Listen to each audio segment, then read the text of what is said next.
Esse texto é muito familiar, nós conhecemos a história, mas foi a palavra que o Senhor ardeu em meu coração aqui essa noite. Então, Elias, o tisbita, dos moradores de Gileade. Aonde ele mora? Ele mora onde? Gileade. Disse ao rei Acabe: vive o Senhor, Deus de Israel, em cuja presença estou, que nestes anos nem orvalho, nem chuva haverá, senão segundo a minha palavra. Depois veio a ele a palavra do Senhor, dizendo: levanta-te daqui e esconde no oriente, lá no ribeiro de Querite, que está na frente do Jordão, e há de ser que beberás do ribeiro, e eu já tenho ordenado os corvos que ali te sustentem.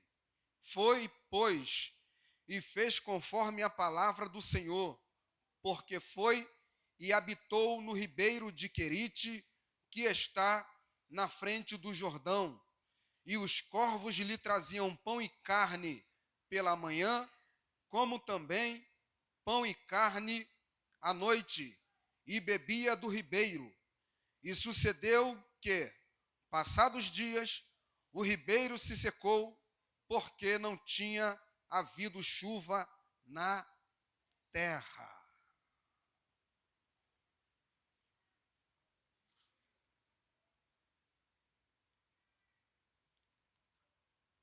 Meus irmãos, o rei aqui nesse contexto é o rei Acabe. Acabe, ele está governando no lado norte de Israel. Os irmãos sabem que Israel tem o lado norte e o lado sul, aonde o lado norte é composto de 10 tribos e o sul é composto de 2. Acabe, ele é rei do norte. A Bíblia dá informação para a gente que Acabe, ele reinou em Israel. 22 anos foi o período que Acabe reinou em Israel. Uma outra informação que a Bíblia nos concede referente à gestão de Acabe é que Acabe, ele foi o 7º rei de Israel. Antes de Acabe, existiram 6 reinados, 6 reis. E a outra informação que a Bíblia também nos dá referente a Acabe é que não houve para Israel um rei tão ruim quanto o rei Acabe. Pastor, por quê? Porque Acabe, ele tem uma inclinação para o mal. Acabe, ele oficializou a idolatria dentro de Israel, quando lá em Samaria, Acabe, ele edifica um templo para adoração a Baal.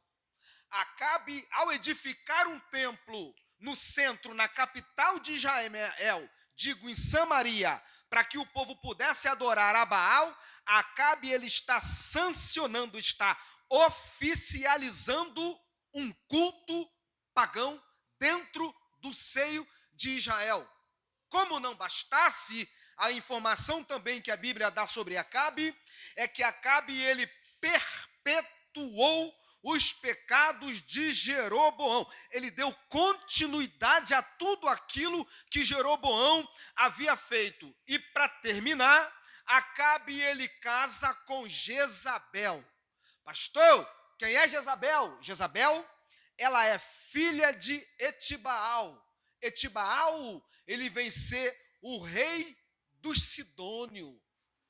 Atibaal, ele adora a Baal e adora a Zera. Pastor, e qual é a crença de quem adora Baal? Quem adora Baal acredita que Baal tem o controle do tempo em suas mãos. Quem adora Baal acredita que é Baal que sabe quando vai chover, que é Baal que sabe quando vai dar sol, que é Baal que controla as estações do ano. Quem adora Baal, adora pensando e entendendo que Baal tem o controle do tempo em suas mãos. Então, toda a fecundação e toda a fertilidade da terra vem através do domínio e do controle de Baal. Então, na verdade, Acabe, ele é apenas o monarca de Israel. Acabe, ele é apenas o rei de Israel, mas o Deus de Israel não é Acabe. O Deus de Israel é o grande eu sou e é o todo-poderoso. E ao olhar a Bíblia Sagrada, logo nas suas primeiras páginas, eu vejo que quem criou firmamento, quem criou os luminares, quem criou os gases, quem criou as estrelas, quem formou os mares, quem deu vida a tudo que existe, não foi Baal, foi Deus pelo poder da palavra. E geralmente eu olho para a Bíblia e não vejo Baal criando nada. E a gente sabe muito bem que quem cria tem todo o governo, quem cria tem todo o poder, e quem criou foi Deus. Então, se tem alguém que tem poder,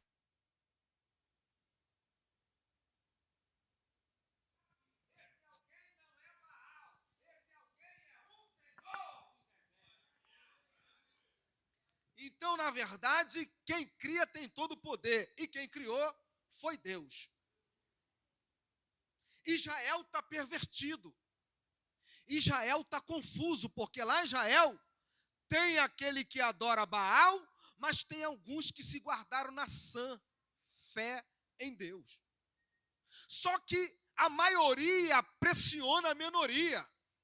E como Jezabel também vem com o peso de Etibaal, os profetas agora estão comendo na mesa de Jezabel com medo de morrer.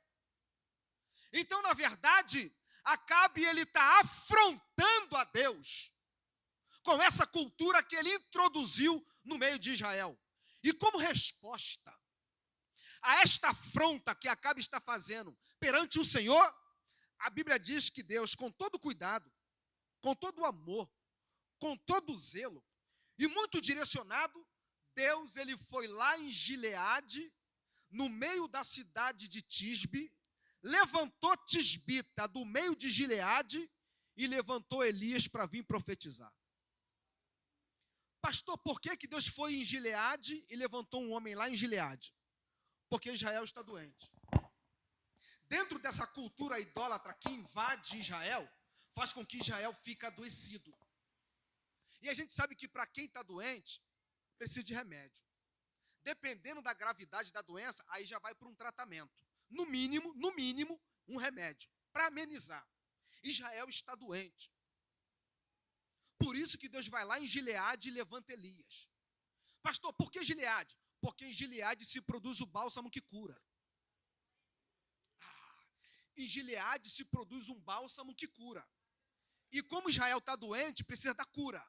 Só que Deus vai trazer a cura em forma de profeta. Elias! Vem porque eu tenho uma missão para você. Deus pega Elias de Gileade, e Elias agora está na frente de Acabe, e a palavra na boca de Elias é essa: vive o Senhor, em cuja presença estou. Que nesses anos, pastor, quantos anos? Tiago 5,17.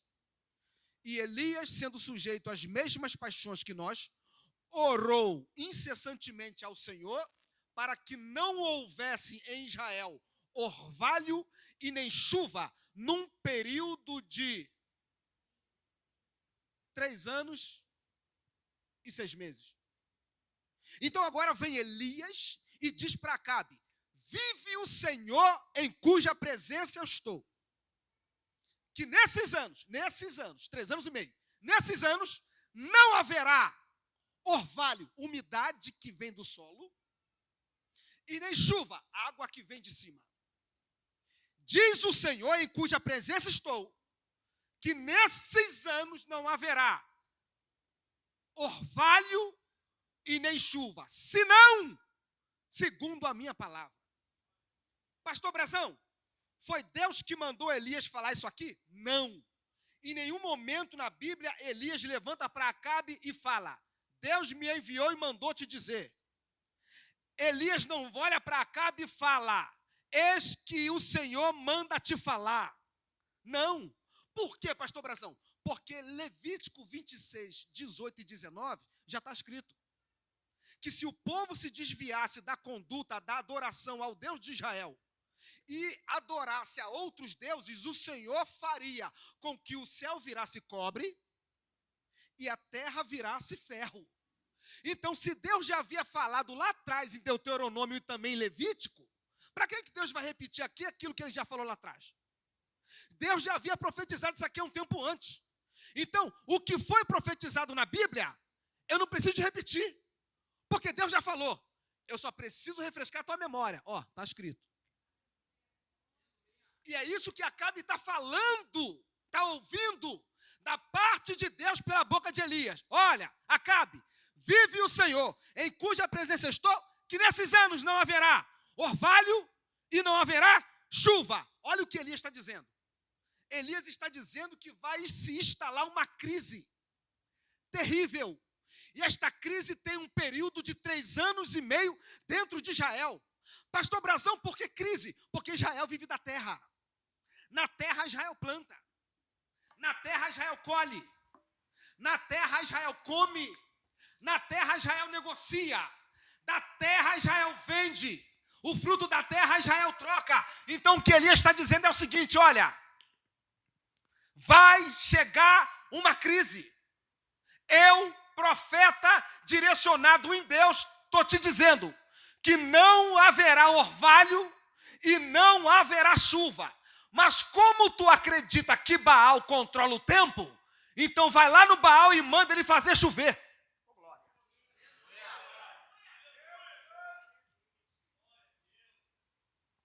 Tu está dizendo que é Baal que comanda, Acabe? Então vai lá e manda Baal trazer chuva, porque segundo a minha palavra, orvalho nem chuva haverá. Mas quem está mandando tu falar é o Senhor? Não. Eu que estou falando. Agora tem um detalhe. Vive o Senhor em cuja presença, Elias está dizendo, também não estou sozinho. Estou falando, mas ele está comigo. Estou sozinho não. Estou falando e ele está comigo. E se ele está na palavra que eu falei, ele vai me dar o sinal. Aí o sinal veio. Elias, levanta e vai para o Querite. Olha o sinal.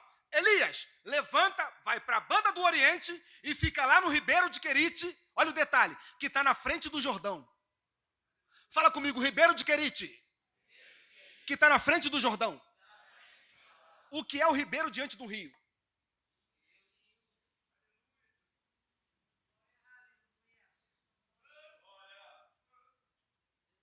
O que é um ribeiro diante de um rio?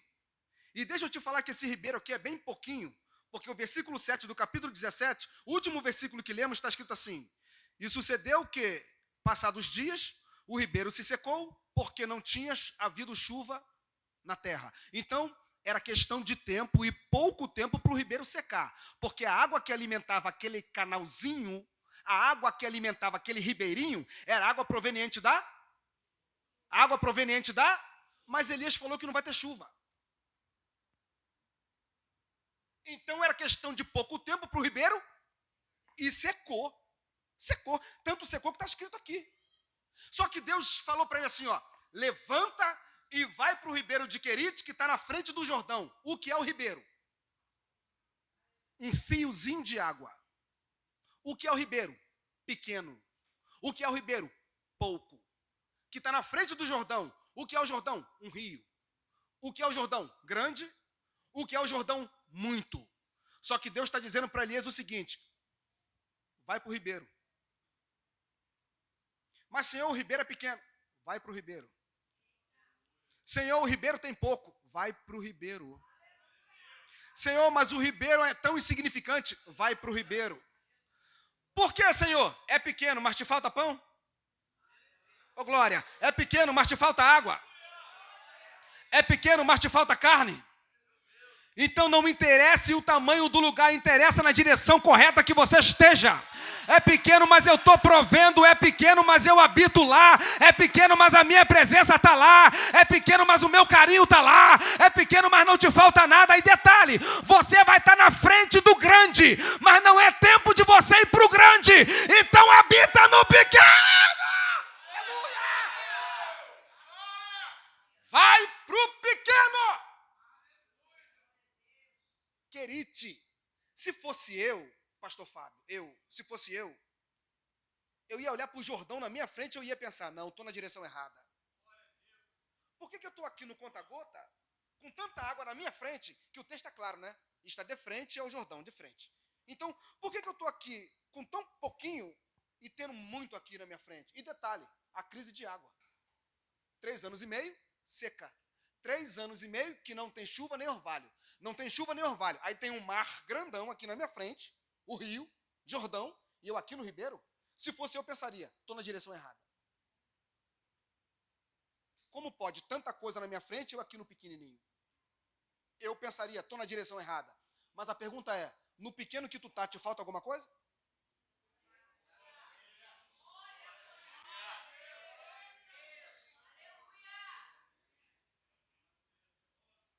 Olha para cá. Olha para mim.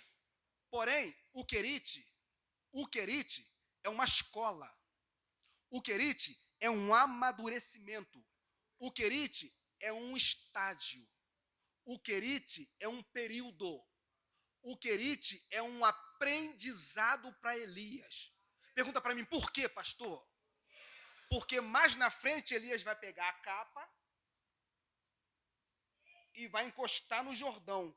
Quando ele encostar a capa no Jordão, o texto diz que as águas do Jordão vão se quer que as coisas grandes se abrem para você, seja feliz no pequeno. Se quer entrar na coisa grande, adora a Deus no pequeno. Fica satisfeito no pequeno. Então fica feliz no pequeno, porque o teu comportamento no pequeno vai me dizer se tu está pronto para entrar no grande. É pequeno, mas não te falta nada. E olha que o grande está bem na tua frente. O grande está na tua frente. O grande está te vendo todo o comportamento que você tem no querite. O grande que está na tua frente está de olho em você.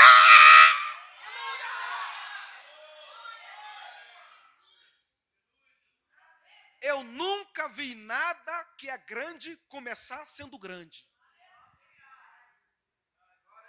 Tudo que hoje é grande começou sendo porque tem que ter uma história. Tem que ter um fundamento. A única coisa que já é feito grande é Frankenstein. E é monstro, né, irmão? História, né? Então Deus está dizendo assim, ó, vai para o querite. Olha a expressão divina. Vai para o querite porque eu já ordenei. A expressão ordenei, o verbo está conjugado no passado, tá? É um pretérito bem perfeito. Olha só, porque eu já ordenei lá atrás os corvos que ali te sustentem. Olha como é que Deus tem o comando do passado, presente e futuro. Porque quando ele fala já ordenei, ele está falando assim, ó, no passado. Ele está falando com Elias no presente. Elias, eu sou Deus e você é o Elias. Vai para o querite amanhã. Porque eu já ordenei, estou falando contigo hoje. Só que eu já ordenei, é uma ordem que eu dei lá no passado. Eu já ordenei lá no passado os corvos que ali amanhã te sustente. Antes da crise chegar em você, o sustento vai primeiro, porque eu já ordenei o sustento para chegar. Então, se tem alguém que comanda alguma coisa aqui, não é Baal. Se tem alguém, pastor Calixto, que comanda alguma coisa aqui, é o Senhor. O Senhor, porque ele fala no presente, algo que deu ordem no passado, que vai te alcançar amanhã no futuro. Olha, já ordenei os corvos que ali te sustentem. Quando eu li o texto, eu perguntei, Deus não poderia melhorar a ave?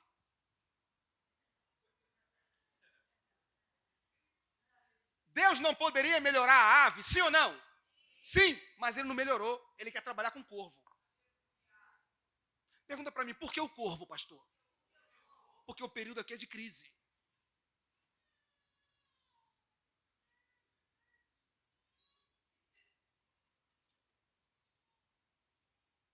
Porque o período é de crise. Então, quando o período é de crise, Deus não quer usar uma ave que apenas cante. Deus poderia falar, trinca ferro? canta lá para alegrar o coração do profeta, que ele está isolado, sozinho, lá no ribeiro. Deus poderia falar assim, roxinol, vai lá e dá um cântico bonito lá para alegrar a alma do profeta, que de repente ele está se sentindo sozinho e abandonado. Poderia, mas Deus não falou com o trinca-ferro, não falou com o culeiro, não falou com o curió, não falou com o bem-te-vi e não falou com outro com canário. Ele falou com o corvo. Pergunta, por que o corvo? Porque o corvo no período da crise sustenta e fica.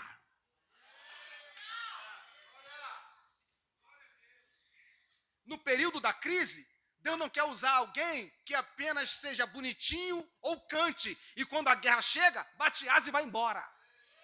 No período da crise, Deus quer usar uma ave que não tenha tanta aparência, mas tenha estrutura para segurar na tua mão e não deixar você fraquejar. No período da crise, Ele vai botar do teu lado alguém que te ajuda.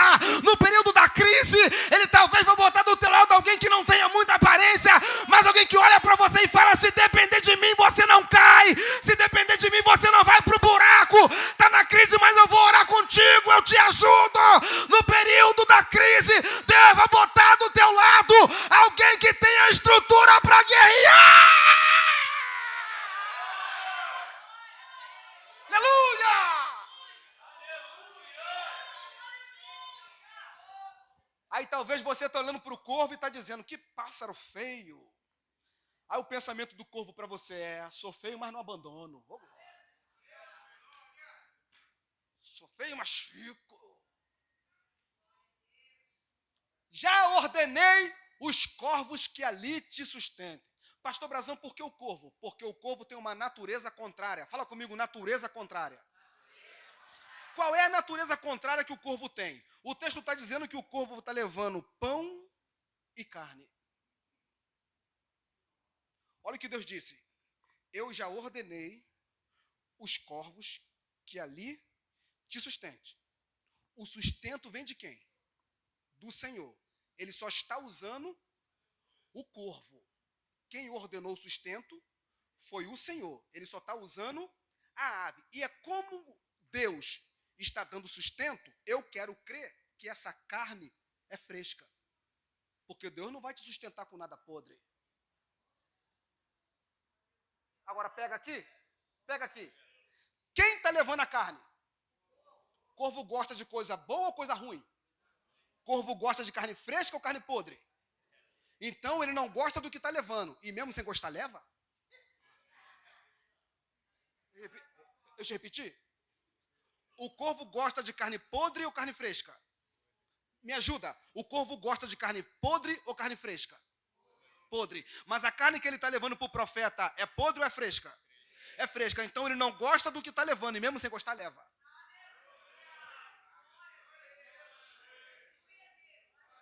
Vamos pensar. O corvo se dá com gente morta ou gente viva? Me ajuda. O corvo se dá com gente morta ou gente viva? Mas o profeta está vivo ou está morto? Então ele não gosta do profeta e mesmo sem gostar, serve. Pergunta para mim, por quê, pastor? Porque quando Deus manda, até quem não vai com a tua cara te abençoa. Quando Deus manda, até quem não gosta de você, traz a benção, levante a mão, abre a boca para adorar, não se assusta não, Deus vai usar para te abençoar, alguém que não gosta muito de você, alguém que não vai muito com a tua cara, tu vai até estranhar, e vai dizer, não, vindo de você, duvido, vindo de você, sei lá, Deus está dizendo, quando eu mando, até quem não gosta, traz a benção.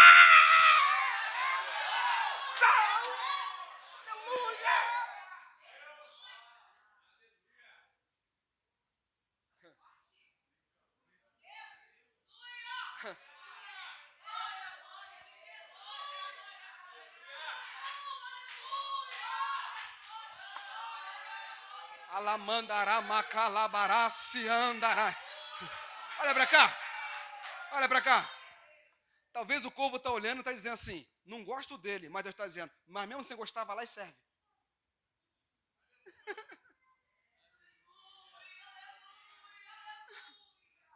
O corvo talvez está olhando e está pensando assim, que isso? Eu não vou muito com a cara do Elias não. Aí Deus está dizendo, não, mas eu ordenei, vai lá e serve.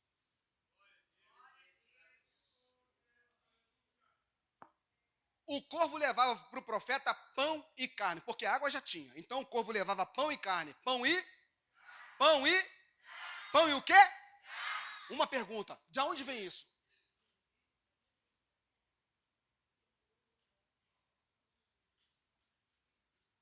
Três anos e meio que não tem água. Então, se não tem água, não tem nada. Porque tudo é proveniente da terra. O gado está secando e está morrendo. 3 anos e meio sem beber água, secou. As ervas do campo que estavam crescendo, murchou e caiu. As árvores que davam sombra, está tudo galho seco e podre. Não tem sombra. O sol durante o dia, lá em Israel, está arrebentando a mulheira. O que mais tem lá é gente com dor de cabeça. 3 anos e meio de seca. O sertão habitou dentro de Israel, no período de Acabe. Correto? Aí o profeta está vivendo, detalhe, de manhã e de noite. O povo está trazendo para o profeta pão e carne de manhã e de noite. Se tem crise lá em Israel e lá não está produzindo nada, da onde vem pão e carne?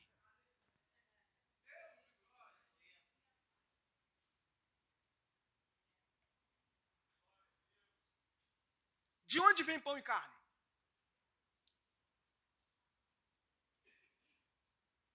De onde vem pão e carne? Porque Israel não está produzindo mais nada. Pão e carne vem de Jerusalém. Por quê, pastor? Porque a crise é no norte. Porque lá no sul, o culto está rolando normal.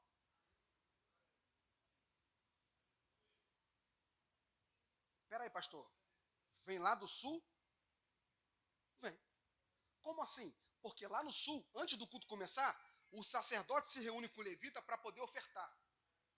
E quando o sacerdote bota lá no altar fruta, semente, cereal, pão e animais mortos, carne, o corvo vai lá no altar. Porque se tem uma coisa que sustenta profeta é altar.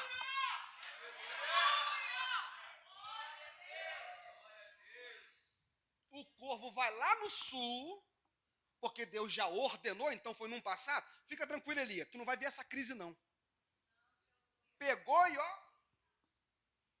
trouxe. Como é Deus que ordenou, ninguém nem enxotava a ave de rapina. A ave ia descer no altar, pegava e alimentava o profeta. Por quê? Porque a crise está no norte. Lá no sul, o culto está rolando. Pergunta para mim, por quê, pastor? Porque a crise não pode parar culto.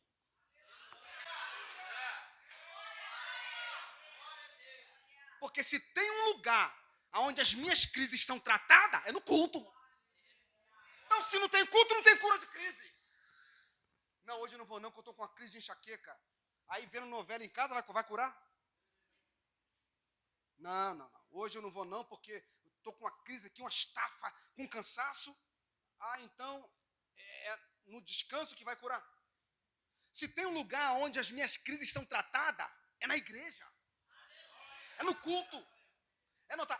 Às vezes nós invertemos as nossas prioridades e não queremos falar. Ponto. Tudo bem. A gente é livre para as nossas escolhas. Mas também quando apertar, a gente não pode reclamar. Então ele vai lá, pega lá no sul, leva para o profeta. Chegou uma hora, pastor Fábio, que Deus quer resolver esse negócio com Elias e provar para Israel quem é o Deus verdadeiro, porque até aqui Israel está pensando que é Baal. Aí os irmãos conhecem o texto, capítulo 18. Elias convidou os profetas de Baal e de Azera. Vamos subir o Monte Carmelo, porque agora é hora de desafio. Vamos acabar com esse negócio, até porque vamos matar essa crise. Qual vai ser o desafio, profeta? O Deus que responder com fogo, esse será Deus. Mas a crise é de quê? Alguém disse, a crise é de quê? Alguém falou, a crise é o quê? Então quer dizer que a crise é de água e o profeta vai pedir fogo. Estranho, não? Israel está seco. Está um sertão lá. Produz nada lá. O ambiente já é quente de natureza. Durante o dia, meu irmão, tem gente dentro de casa porque é o único lugar que... e aí tu pensa naquela quentura, naquele abafamento terrível, uma sensação térmica louca. Então a galera não tem escolha. Vai para a rua, o sol massacra. Não tem sombra na árvore, que a árvore não produz nada. O sertão está dentro de Israel, está um sol terrível. Aí o profeta, ao invés de pedir água, vai pedir? Vai pedir o quê? Fogo. olha a lógica de Deus. Pastor, olha a lógica de Deus. Elias vai dizer assim, o Deus que responder com fogo, esse será? Esse será? Esse será? Capítulo 18. Elias falou assim, ó, como vocês estão em maior número, começa a clamar vocês. Aí parece que eu vejo Elias sentando. E os profetas de Baal, meu irmão, gritando. E bate tambor. E acende vela. E faz lá, encruzilhada. E mata bode, mata frango, mata galo, mata tudo. E nada resolve. Aí começaram a apelar, que o texto diz que começaram a se cortar.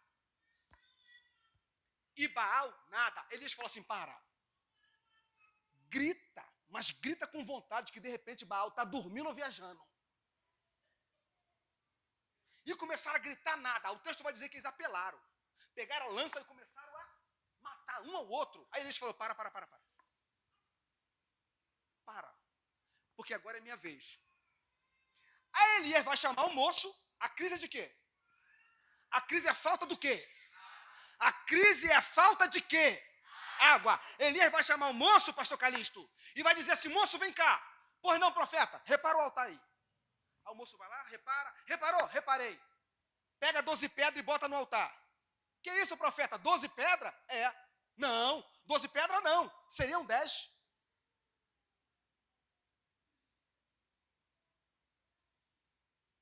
É o que, moço? Seriam 10. Por que 10? Porque aqui é o Reino Norte. O Reino Norte são 10 tribos. Se cada pedra representa uma tribo, então 10 tribos, uma pedra para cada tribo, são 10 pedras. Ele vai dizer, não, bota 12. Por que 12? Porque Deus não é só do norte.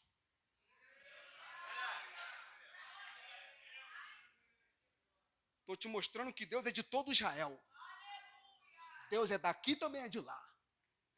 Bota 12 pedras aí, 12. Botou 12, botei. Quantos baldes d'água temos aqui? A moça vai dizer assim, nós temos 4.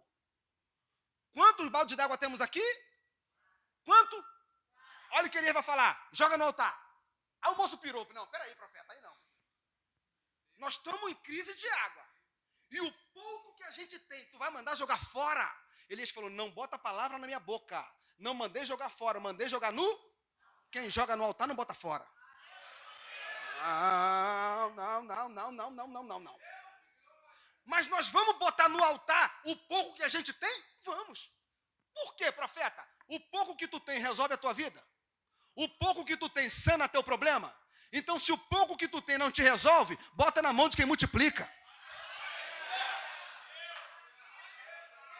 Ou você esqueceu daquele menino que tinha 5 pães e 2 peixes? Pensa, varão, se aquele menino se esconde atrás de uma árvore e come sanduíche de atum. Lembra? Dos 5 pães e 2 peixes? Eu te pergunto agora, se aquele menino comesse 5 pães e 2 peixes, aquela multidão seria alimentada? E outra coisa, dependendo da hora que Jesus pararia de pregar, ele voltaria a sentir fome? Voltaria. Então resolveria o problema dele? Olha o pensamento do menino. Se eu comer, posso voltar a sentir fome e a galera vai ficar tudo na prova. Mas se eu botar na mão dele, multiplique, todo mundo come e ainda sobra. Então a multiplicação está na mão dele. Elias está dizendo o seguinte, se o pouco de água que a gente tem não resolve o problema da crise, bota água no altar, que o altar tem resposta. Aí o moço vai pegar, pastor Fábio, 4 baldes d'água aí, ó. 1, 2, 3, 4. Quantos baldes d'água? Quantos baldes d'água? A crise é o quê? A crise é o quê? E o profeta vai orar pedindo o quê? Vai pedir o quê? Olha a lógica. Quando eu li isso aqui, sabe o que eu entendi? Quem inaugurou a aula de física foi Elias. Foi, pastora? Elias inaugurou a aula de física. Elias vai dar aula no monte. Olha o que Elias vai dizer. Senhor, se eu sou homem de Deus, que desça fogo do céu e consuma todo esse altar. Desceu fogo ou não desceu? Desceu ou não? Mas a crise é de quê? A crise é de quê? Agora pensa comigo, interpretando o texto. Antes do fogo tocar no altar, a água está no seu estado líquido. Mas depois que o fogo pega na água, o estado muda de líquido para vapor. Aí Elias, que não é bobo nem nada, está sentindo o vapor subir. E o resultado de muita nuvem no céu é vapor que sobe. Você entendeu? Irmão, peraí. Aí quando Elias sente que o vapor subiu, olha o que Elias vai falar para o moço. Moço, sobe no cume do monte e olha para a banda do norte. O moço olhou, aí o Elias perguntou, tá vendo o quê? Olha a resposta, profeta, vejo uma nuvem do tamanho da mão do homem. Ô glória! Quando Elias falou, vejo uma nuvem do tamanho da mão do homem, Elias está dizendo assim, já sei que vem chuva por aí.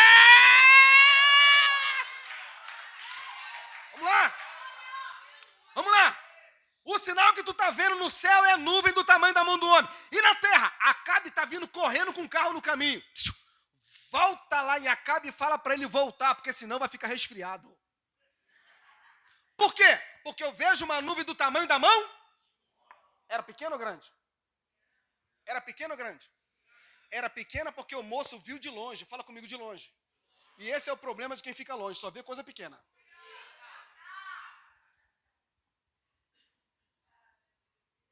Aí Elias falou, tá. Então quer dizer que é coisa de homem, né? Tá. Então deixa se aproximar que você vai ver que é do tamanho da mão do homem. Quem resolveu o problema da crise? Foi Deus ou Baal? Vamos lá. Quem resolveu o problema da crise? Foi Deus ou Baal? Foi Deus. Usando Elias para dar aula de física e química quântica em cima do monte. Elias deu aula. Irmão, os profetas de Baal estão assim olhando para Elias até hoje. Ó. Em cima do monte, irmão. Força de expressão. Mas os profetas de Baal ficaram assim, ó, maravilhados vendo o agir de Deus. Aí quando esse episódio passa, e aqui eu termino, versículo 7. Sucedeu que, passados dias, o ribeiro se secou porque não tinha havido chuva na terra. Quando não tinha havido uma chuva na terra e o ribeiro secou, Deus olhou para o profeta e falou assim, Elias, oi, sai do Querite. Que isso, Senhor? Sai do Querite. Era legal tu ter ficado aí enquanto tinha água.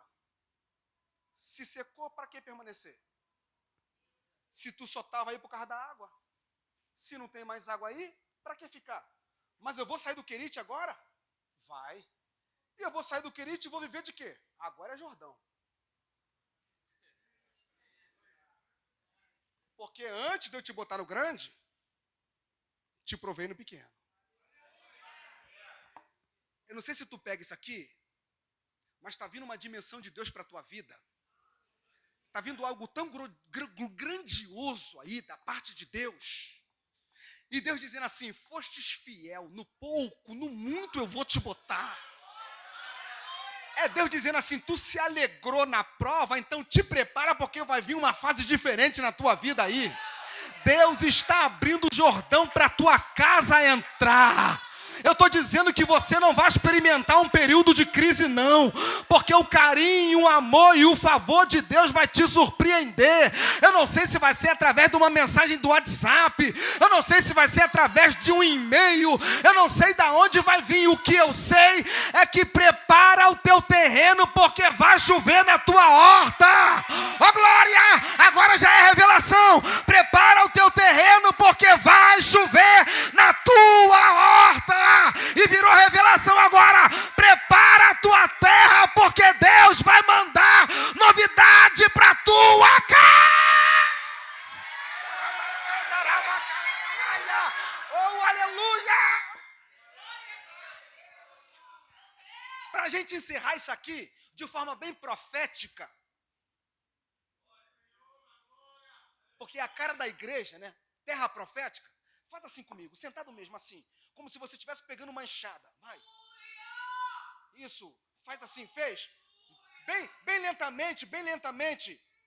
Faz assim como se você estivesse preparando o seu terreno. É, Valentina. É isso mesmo. Vai. Assim. Olha para cá. Olha para mim aqui. Algum vizinho, alguém vai ver você fazendo assim e vai falar, depois de crente ficou maluco, né, rapaz? Aí você vai dizer assim, não, eu estou preparando o meu terreno porque vai chover na minha horta. Eu estou preparando do meu terreno, porque eu ouvi a mensagem. Eu é que sei o que Deus falou comigo nessa noite. Eu é que ouvi a palavra de Deus. Deus vai trazer um crescimento. Deus vai botar algo grande na tua mão. Você vai se assustar com a dimensão que Deus vai botar você e a tua casa.